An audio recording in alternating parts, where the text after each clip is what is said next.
आज हम बाणभट्ट की आत्मकथा हजारी प्रसाद द्विवेदी का उपन्यास बाणभट्ट की आत्मकथा पर चर्चा करेंगे।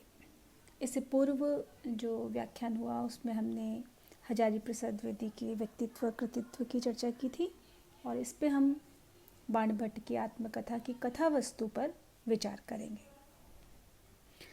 जैसा कि हमने पूर्व में भी पढ़ा कि द्विवेदी जी, आचार्य हजारी प्रसाद द्विवेदी जी के जो उपन्यास हैं वो अधिकांशतः ऐतिहासिक या पौराणिक हैं।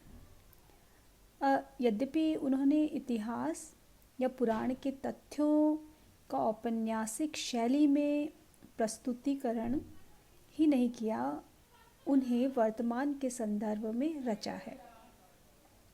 वर्तमान के संदर्भ का तात्पर्य हुआ कि जो सामाजिक जीवन में जो नित्य परिवर्तन होते रहते हैं या कहीं परिवर्तनशील स्वभाव के कारण जो नई समस्याएं, नए प्रश्न, नई संवेदनाएं और नए मूल्य जो उपस्थित होते हैं उनको उन्होंने वर्तमान, अतीत और भविष्य से जोड़ते हुए जो संभावनाएं व्यक्त की है भविष्य को लेकर, वर्तमान को केंद्र में रखते हुए, वो उनकी मौलिक उनका ये प्रयोग है।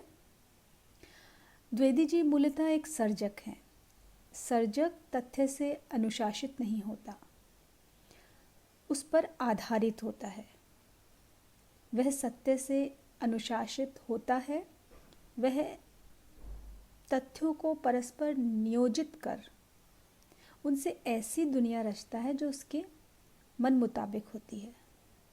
उसकी अपनी दृष्टि एक नया मौलिक संसार गढ़ती है जिसमें तथ्य तो होते ही हैं और आपसी संबंध, और उन तथ्यों में आपसी संबंध और तारतम्यता बनी रहती है।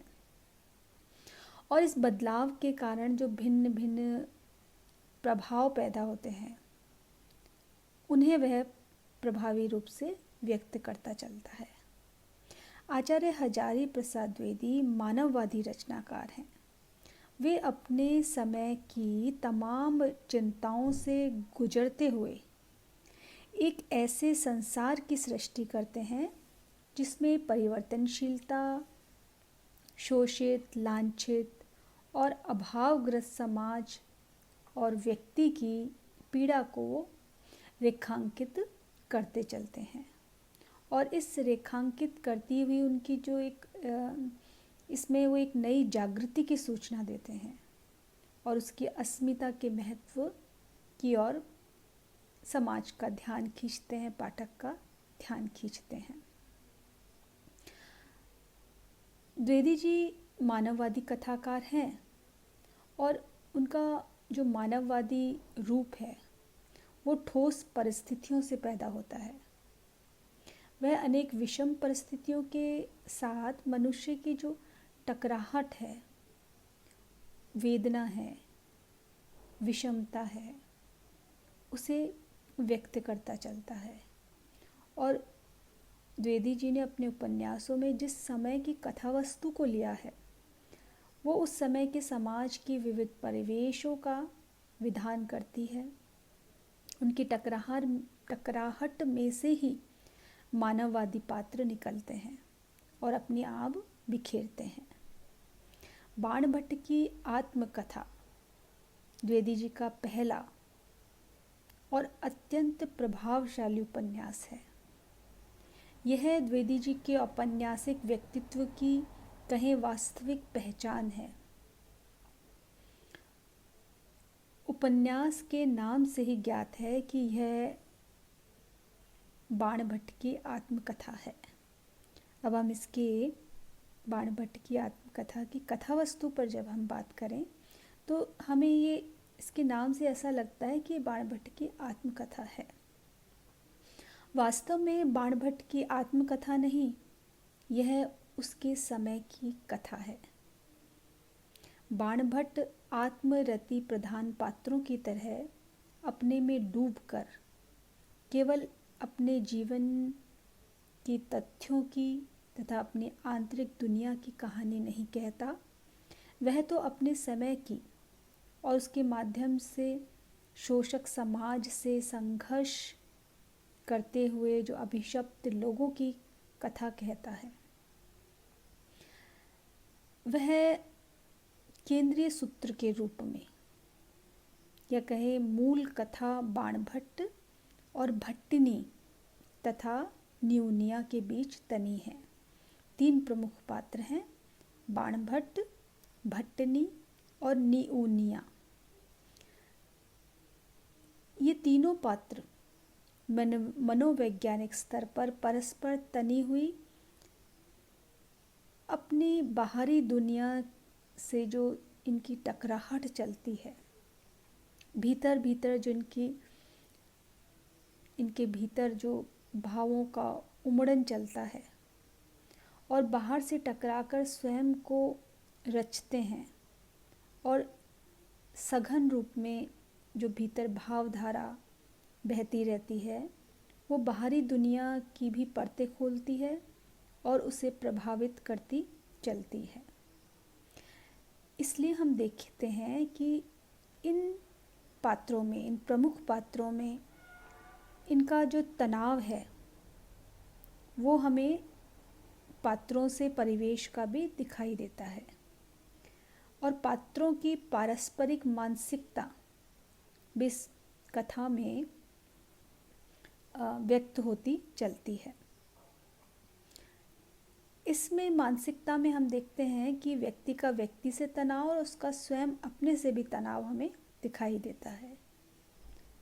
बाणभट्ट, भट्टिनी और न्यूनिया के बीच का तनाव ही कथा का केंद्रीय तत्व है। और ये तनाव सबसे महत्वपूर्ण और मौलिक बात जो है कि ये तनाव टकराहट उत्पन्न नहीं करता, साहचर्य मूलक है। न्यूनिया बाणभट्ट के प्रति गहरा राग अपने भीतर छिपाए रही है। बाणभट्ट उसके राग को मोह समझकर उसके इस भाव के प्रति उदासीन रहता है, और न्यूनिया अपने गहरे राग भाव के बावजूद बाण को भट्टिनी से जोड़ती है। धीरे धीरे हम देखते हैं कि भट्टिनी के प्रति बाण का राग भाव गहराता जाता है, किंतु बाण उस राग को भट्टिनी के प्रति पूज्य भाव में बदलता रहता है। वह अपने को भट्टिनी का सेवक समझता है। उसके अद्भुत सौंदर्य के प्रति उसका मन कहीं उद्दाम नहीं होता, बल्कि उसमें एक उपासना का भाव रहता है। भट्टिनी उसे अपना प्रकटतः अभिभावक मानती है, और उसके जो अटूट संयम है और उसके जो गांभीर्य है चरित्र में, उसके प्रति वो एक प्रेम सम्मान का भाव रखती है। इधर न्यूनिया इन दोनों के बीच सेतु बनती रहती है, और अपने जो स्वयं के निजी राग के प्राप्ति को देने में, वासना को उपासना में, या कहें अपने स्वयं के जो उसका निजी राग है उसको वो विश्व राग की साधना में परिवर्तित कर देती है, उसमें लीन हो जाती है। और इसी तरह वो एक घटना में रत्नावली नाटक के मंचन के समय वासवदत्ता का अभिनय करती हुई समाप्त हो जाती है। तो ये इसका कथानक है। जो निपुणिया है, जो न्यूनिया है, वो वासवदत्ता का अभिनय कर रही थी। हम देखते हैं इसके कथा के अंत में कि किस तरह इसमें संघर्ष चला कि उसका अभिनय करते हुए जब भट्टिनी उस नाटक में रस ले रही थी और भट्ट ने पूछा कि देवी इस नाटक में ऐसा क्या है जो तुम्हें इतना मुग्ध किए हुए है, तो भट्टिनी तो इसे टाल जाती है हंस के, पर न्यूनिया इसका जवाब देती है। वो कहती है कि यह तुम नहीं देखते कि वासवदत्ता ने किस प्रकार 2 विरोधी दिशाओं में जाने वाले प्रेम को एक सूत्र कर दिया है।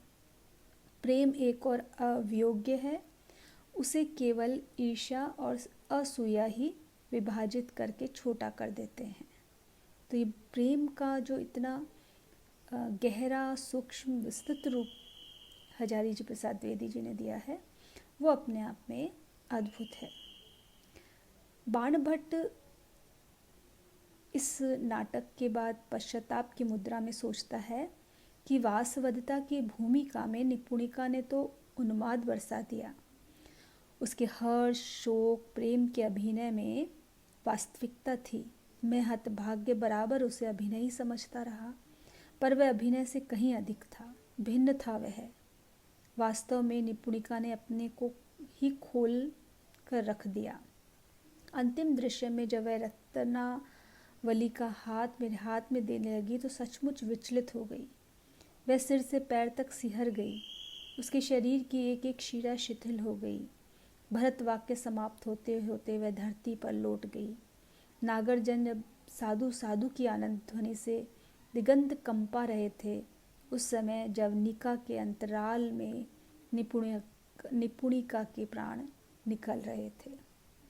तो इस तरह बाणभट्ट भी उसके प्रेम को समझता है अंत में, और उसके प्रति सम्मान का भाव पश्चाताप के साथ द्वंद्व रूप में उसके प्रति सम्मान का भाव भी रखता है। तो हम देखते हैं कि इस तरह ये कथानक चलता है और धीरे धीरे ये गति पकड़ता है। द्विवेदी जी के उपन्यासों की जो प्रेम कथा है, हम देखते हैं वो बनी बनाई नहीं होती है। उसके पात्र स्थितियों से निरंतर टकराते हुए चलते हैं और इस प्रक्रिया में वे स्वयं विकसित होते हुए अपने भीतर का रहस्य खोलते चलते हैं। यानी दृश्य से सत्य की ओर यात्रा होती रहती है। ये महत्वपूर्ण बात है कि दृश्य से सत्य की यात्रा होती रहती है और सामाजिक स्थितियों से टकराने और अनेक समस्याओं से जूझने की प्रक्रिया में ये पात्र परस्पर जुड़ते रहते हैं। यानी जो जुड़े हुए रूप में पाठक को नहीं मिलते, जीवन जीने के क्रम में वे जुड़ते चलते हैं। इसलिए इनका प्रेम भावनात्मक नहीं होता, वह कर्म से, आचरण से, अतः सामाजिक मूल्यों से जुड़ा होता है। बाणभट्ट भटनी के रूप पर आकृष्ट होकर उसकी ओर नहीं झुकता, वह तो एक मानवीय कर्तव्य वश उधर जाता है। न्यूनिया के कहने पर एक देव मंदिर का उद्धार करने जाता है और वह सारे खतरों से अवगत होकर भी इस कार्य में प्रवृत्त होता है। जब वह प्रवृत्त होता है तो सारे खतरे झेलकर उसे पूर्ण करने का प्रयत्न करता है। और जो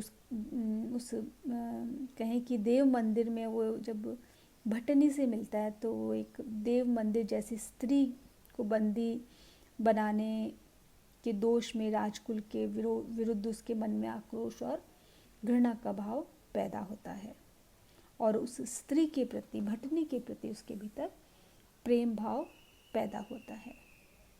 तो हम इस तरह देखते हैं कि इस पूरे कथानक में जो सामाजिक कर्म से जुड़ा भाग हमें सबसे अधिक दिखाई देता है और जो परंपरागत मान्यता प्राप्त मूल्यों के खोखलेपन का निषेध करता हुआ और नए मूल्यों की स्थापना करता हुआ यह उपन्यास हमें जो बाणभट्ट की अपनी पहचान कराता चलता है और उस समय की जो परिस्थितियां हैं, जो अंतःपुर की जो अनैतिकता है और जो खोखली नैतिकता है और मूल्यों पर चोट करता हुआ अपनी बात आगे बढ़ाता रहता है।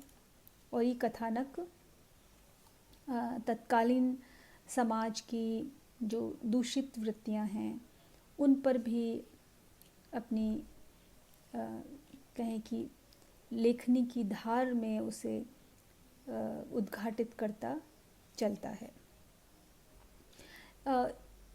इस तरह जो द्विवेदी जी की एक नई सोच आधुनिक चेतना से सहज भाव से स्पंदित होती हुई नई चेतना मनस्थिति के विधान में लक्षित होती है और कहें कि सामाजिक, राष्ट्रीय, धार्मिक संदर्भों को एक नई व्याख्या देती चलती है। तो यह उपन्यास यद्यपि हम देखते हैं कि ऐतिहासिक कहा जाता है और इसमें ऐतिहासिकता और काल्पनिकता दोनों हमें इस रूप में दिखाई देती है कि जहाँ बाण, हर्ष, कृष्णवर्धन, लोरिक आदि पात्र हैं और जो सामाजिक राजनीतिक परिस्थितियाँ हैं वो हमें ऐतिहासिक दिखाई देती हैं या ऐतिहासिक हैं। लेखक ने स्वयं कहा है कि तुवर मिलिंद ऐतिहासिक दृष्टि से एक समस्या है। आगे हम देखें तो भट्टिनी, निपुणिका, सुचरिता, अघोर, भैरव आदि पात्र हैं वो काल्पनिक हैं और इन काल्पनिक पात्रों से लेखक ने अपने सृजनात्मक उद्देश्य की पूर्ति में अप्रतिम योगदान लिया है। तो हम देख रहे हैं कि ये पात्र ऐतिहासिक न होकर भी ऐतिहासिक पात्रों से अधिक जीवंत और प्रामाणिक लगते हैं। तो यह उपन्यास बाणभट्ट की आत्मकथा के रूप में लिखा गया है और ये इसी कारण एक अद्भुत जीवंतता और एक प्रभावशीलता, डायरी शैली में लिखी गया यह मौलिकपूर्ण उपन्यास हमें दिखाई देता है। और ये बाणभट्ट की आत्मकथा इसी कारण अपने समय का एक ध्वजा उठाता हुआ, उस समय की समाज की व्यवस्था से दो चार होता हुआ और पूरी तरह से यथार्थ रूप में उसका उद्घाटित करता हुआ समस्या का और नए मूल्यों के रूप में जब वो एक उपन्यास में ही एक जगह जब कहा गया है इसकी बाणभट्ट को जब बाबा के रूप में एक संवाद आता है जिसमें वो कहते हैं कि बाबा और बाण के संवाद में द्विवेदी जी ने मानव राग की महिमा प्रतिष्ठित करते हुए शुष्क शास्त्र ज्ञान का निषेध किया है। बाबा कहते हैं, देख रे, तेरे शास्त्र तुझे धोखा देते हैं। जो तेरे भीतर सत्य है उसे दबाने को कहते हैं। जो तेरे भीतर मोहन है उसे भुलाने को कहते हैं। जिसे तू पूजता है उसे छोड़ने को कहते हैं। तो बाबा के द्वारा जो निर्भीक भाव से भीतर के सत्य को स्वीकार करने के लिए कहते हैं कि किसी से न डरना, गुरु से भी नहीं, मंत्र से भी नहीं, लोक से भी नहीं, वेद से भी नहीं, मंत्र याद है ना। तो ये दृष्टिकोण, ये मानववादी दृष्टिकोण और समस्या के प्रति एक नई प्रवृत्ति के रूप में, नए मूल्यों के रूप में जो बात हजारी प्रसाद द्विवेदी जी ने यहाँ कही है वो अपने आप में मौलिक है और समाज को नई दिशा देते हुए एक मशाल की तरह है।